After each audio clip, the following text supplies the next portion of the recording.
नमस्कार, लोकसंदेश न्यूजमध्ये आपले स्वागत। मी मयुरी कुंभार। पाहूयात आजच्या काही ठळक घडामोडी।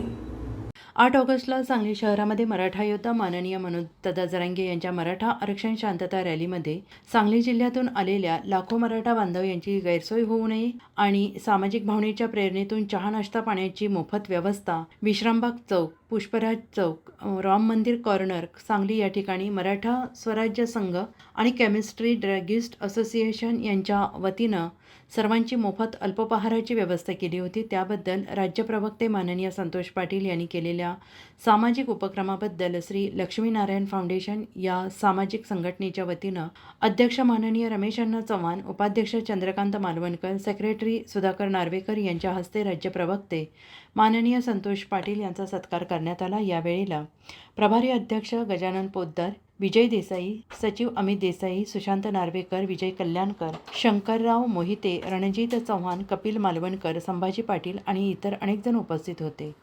काल आम्ही सांगलीमध्ये मराठा योद्धा माननीय मनोज जरांगे दादा यांचा दौरा होता आणि त्या दौऱ्याच्या वेळेला हजारो मराठा मावळे या सांगलीमध्ये आलते।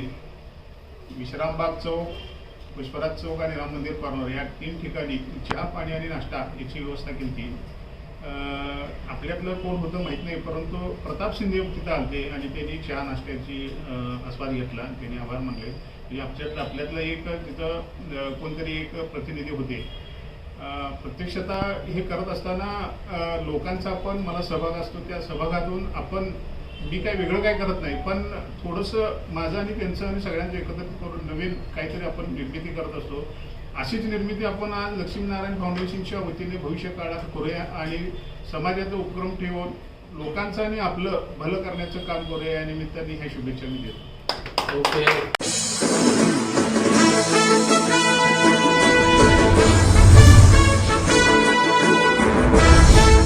नमस्कार, आपण पाहताय लोकसंदेश न्यूज आणि मी स्मिता यादव। पाहूयात काही विशेष घडामोडी।